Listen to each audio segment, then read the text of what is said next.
US में पढ़ने का ड्रीम है, प्लान कर रहे हैं F1 वीज़ा अप्लाई करने के लिए, लेकिन फंड्स को लेके काफ़ी क्वेश्चंस आपके माइंड में आ रहे हैं।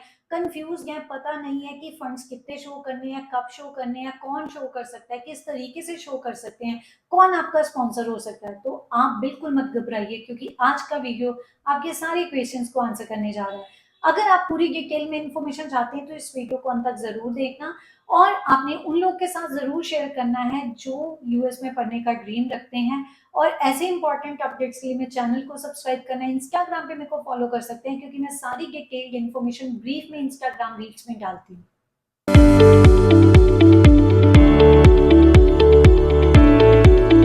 तो फंड से शुरुआत करें। सबसे पहले कितने फंड्स होने चाहिए? तो आपको गाइस एक चीज बता दूं, यूएस में ट्यूशन फी बहुत ज्यादा फ्लेक्सिबल है। Public university, private university, depend करता है वो आपसे कितना चार्ज कर रही है। On an average, average university की बात करें, इवन पब्लिक यूनिवर्सिटीज हैं जिनमें 15,000 यूएस डॉलर से ट्यूशन फी शुरू हो जाती है, और ये जाती है 50,000 यूएसडी तक भी। तो ये डिपेंड करता है। तो आपने जब फंड्स प्लान करते हैं, नंबर वन, एक तो ट्यूशन फी, जैसे मैंने आपको बताया आपकी कितनी हो सकती है, जो आप यूनिवर्सिटी की वेबसाइट पे देख सकते हैं। और दूसरा लिविंग एक्सपेंस, अगेन ये वेरी करता है, ऑन एन एवरेज 15 to 20,000 से लेके 30,000 तक। तो ये दोनों का जोड़ आपका फंड शो रहेगा। क्योंकि यूएस में जब हम अप्लाई करते हैं तो एटलीस्ट वो एक्सपेक्ट करते हैं कि 1 ईयर का आपका ट्यूशन फी और लिविंग एक्सपेंस आपके पास हो जब आप स्टडी के लिए वहां पे जा रहे हैं। तो ये फंड्स शो कब करने हैं आपने? At the time of admission to the university. बिल्कुल सही सुना। क्योंकि जब आप यूनिवर्सिटी में अप्लाई करते हैं ना, यहाँ पर भी फ्लेक्सिबिलिटी है। कुछ यूनिवर्सिटीज आपको पहले ऑफर देती हैं, फिर I-20 देती हैं। कुछ यूनिवर्सिटीज आपको दोनों चीजें इकट्ठी दे देती हैं। तो आपको उस टाइम पे ये शो करना है। अगर ऑफर आ गई I-20 के लिए अप्लाई कर रहे हैं, then you have to show the funds. और अगर आपको दोनों चीजें इकट्ठी आनी है, so at the time of applying you have to show the funds. तो ये बात हुई आपको शो कब करने हैं। अब बात करते हैं कि फंड्स कितने पुराने होने चाहिए। गाइस, यूएस में आप अपने फंड्स जो शो करते हैं ना, वो 1 डे ओल्ड भी एक्सेप्टेबल है। लेकिन नो डाउट वहां पे क्वेश्चंस हो सकते हैं एकदम से कहाँ से फंड्स आए, आपका सोर्स ऑफ इनकम, जो आपका स्पॉन्सर है उसका सोर्स ऑफ इनकम क्या है। तो इसके लिए आपको रेडी रहना है। इसीलिए आपको बताने जा रही हूँ कि अलग अलग तरीकों से आप फंड शो कर सकते हैं। सबसे पहले बैंक स्टेटमेंट। जो आपका स्पॉन्सर है वो आपके पेरेंट्स हो सकते हैं, इमीडिएट फैमिली मेंबर्स हो सकते हैं, आपके ग्रैंड पेरेंट्स हो सकते हैं, आपके अंकल आंट हो सकते हैं। तो इस केस में जो आपका स्पॉन्सर है उसके बैंक के अकाउंट की स्टेटमेंट, क्योंकि काफी ऐसी यूनिवर्सिटीज हैं जो स्टेटमेंट मांगती हैं, और वो स्टेटमेंट भी 6 मंथ्स पुरानी मांगती है। तो ये ध्यान रखना, आपको उस स्टेटमेंट का प्रिंट आउट लेना है, और जो उसका लास्ट ट्रांजैक्शन है ना, जो उसका लास्ट अमाउंट है, तो उसमें उतना अमाउंट होना चाहिए जो आपके ट्यूशन फी का और लिविंग एक्सपेंस का टोटल। जो आपका स्टेटमेंट है वो आपके बैंक के लेटर हेड के ऊपर होना चाहिए। उसमें बैंक की पूरी डिटेल्स, नाम, उसका कॉन्टैक्ट नंबर, उसका ईमेल आईडी, और बैंक का स्टैंप लगा होना मैंडेटरी है। जो अकाउंट होल्डर है उसका नाम, उसके डिटेल्स भी होनी चाहिए। तो ये बड़ी इंपॉर्टेंट चीज है। जब आप उसका स्टेटमेंट लेते हो तो ये चीजें श्योरिटी रखना कि मतलब सारी चीजें हों उसमें। अदरवाइज आपका I-20 का प्रोसेस डिले हो सकता है, क्योंकि कई बार स्टूडेंट्स वेट करते हैं, I-20 नहीं आता, तो ये रीजंस रहते हैं। कई बार यूनिवर्सिटीज आपको इन्फॉर्म नहीं करती, बट स्टिल वो I-20 भी इशू नहीं करती। तो ये चीज बड़ी इंपॉर्टेंट है, ध्यान रखना। दूसरी चीज है फिक्स डिपॉजिट। फिक्स डिपॉजिट भी आप शो कर सकते हैं। उसमें जब आप फिक्स डिपॉजिट लेते हो ना अपने बैंक से, ये चीज का ध्यान रखना, जब आप जो फिक्स डिपॉजिट लेते हैं उसमें ये लिखा हो कि इमीडिएट विड्रॉल हो सकता है, लॉन्ग टर्म रिस्ट्रिक्शंस नहीं है, क्योंकि यूनिवर्सिटीज ये चीज इंपॉर्टेंट है, चेक करती हैं। तीसरा, काफी सी यूनिवर्सिटीज हैं जो बैंक का बैलेंस सर्टिफिकेट ले लेती हैं और आपको I-20 इशू कर देती हैं, तो that is also very good. इसमें डजेंट मैटर, वो आपसे पुरानी स्टेटमेंट नहीं मांगती, वो आपसे पूछती नहीं है फंड्स कहाँ से आए, कुछ भी नहीं है। आपने अपने फंड्स डिपॉजिट कराए, बैंक बैलेंस सर्टिफिकेट लिया और यूनिवर्सिटी को भेज दिया। लेकिन ये कम यूनिवर्सिटीज हैं जो इस चीज को एक्सेप्ट करती हैं। अगली चीज है लोन का। लोन कोलैटरल वाला भी होता है और कोलैटरल फ्री भी होता है। ये आपको बैंक से चेक करना पड़ेगा वो आपको किस बिहाफ पे लोन दे रहा है। अगर आपके अकेडमिक्स अच्छे हैं, हो सकता है आपको लोन मिल जाए। आपका जो स्पॉन्सर है उसका इकोनॉमिक कंडीशन अच्छा है, उसका जैसे इंडिया में सिविल रिकॉर्ड अच्छा है, तो आपको लोन मिल सकता है।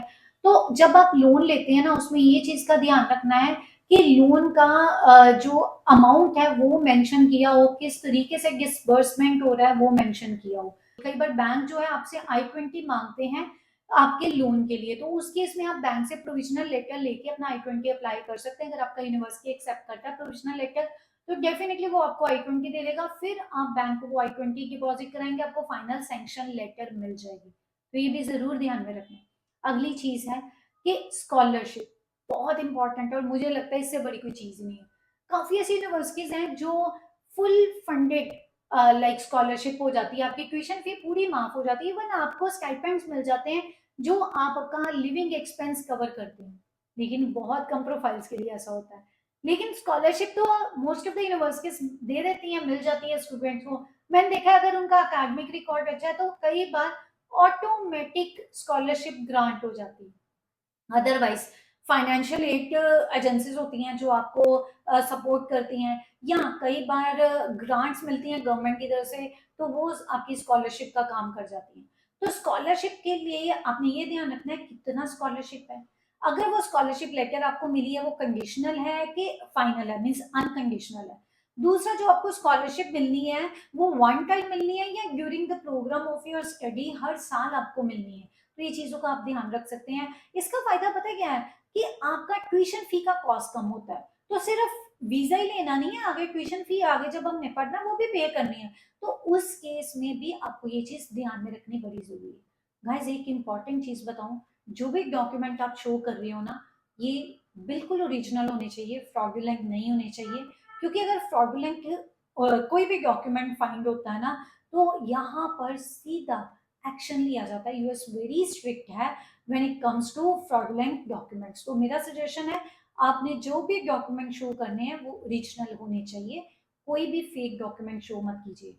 और जो भी फंड्स आप शो कर रहे हैं वो लिक्विड फॉर्म में होने जरूरी है।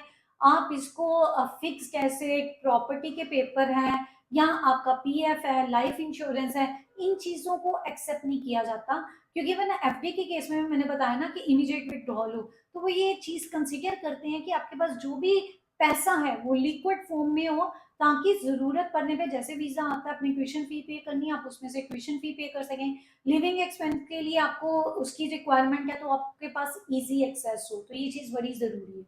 सो उसके बाद एक और डॉक्यूमेंट है बहुत जरूरी रहता है, यूनिवर्सिटीज मांगती हैं मोस्ट ऑफ द केसेस मैंने देखा यूनिवर्सिटीज, क्योंकि जब भी मैं अप्लाई करती हूँ ना तो ये एक मैंडेटरी रहता है। इसमें होता है स्पॉन्सरशिप एफिडेविट।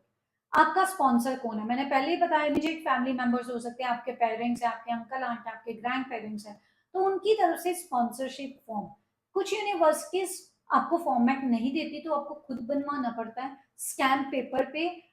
जो बन जाता है 50 रुपीज का स्टैम्प पेपर ओके होता है, वहां पे आप बनवा के यूनिवर्सिटी को सबमिट करवा सकते हो। लेकिन काफी ऐसी यूनिवर्सिटीज हैं, अब मैंने देखा है ऑनलाइन उनका अपना ही फॉर्म होता है जिसपे वो सारी इन्फॉर्मेशन उन्होंने मांगी होती है, आप उसको फिल करते हो और यूनिवर्सिटी को डिपॉजिट करवा देते हो। अगर इनसाइड ये यूएस हो तो I-134 फॉर्म है, वो आपको सबमिट करवाना पड़ता है।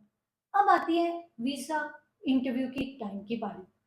जब आप वीजा इंटरव्यू के लिए जाते हैं उस टाइम पे हो सकता है एम्बेसी ऑफिसर आपसे सोर्स ऑफ फंड्स पूछे, आपके स्पॉन्सर का सोर्स ऑफ इनकम पूछे। तो मेरा सजेशन है सबसे पहले इनकम टैक्स रिटर्न्स जरूर रखिए अपने पास। जो भी आपका स्पॉन्सर आपके पेरेंट्स हैं तो 2 से 3 साल का ITR आपके पास होना चाहिए। और उसी के साथ सीए रिपोर्ट जो आपका नेटवर्क शो करती है, इन केस अगर वो पूछते हैं आपके पास होएगा, आप दिखा सकते हैं, आपका वीजा चांस उस टाइम पे बढ़ जाएगा।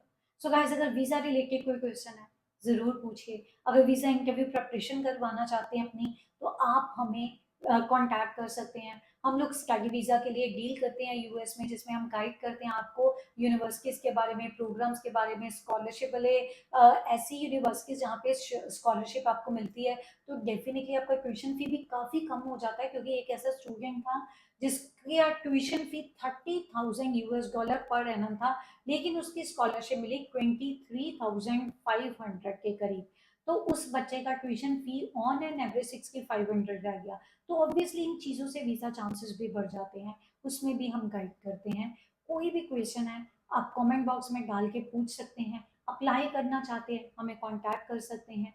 तो धन्यवाद कि वीडियो को अंत तक आपने देखा। इस वीडियो को ज़्यादा से ज़्यादा लोगों के साथ ज़रूर शेयर करना ताकि उनके माइंड में जो कन्फ्यूज़न है वो दूर हो जाए और वो उनको क्लैरिटी हो जाए कि किस तरीके से फंड शो हो सकते हैं यूएस स्टडी वीज़ा के लिए। धन्यवाद। मेरा अगला वीडियो किसी और इन्फॉर्मेशन के ऊपर होएगा। तब तक के लिए stay informed and stay vigilant.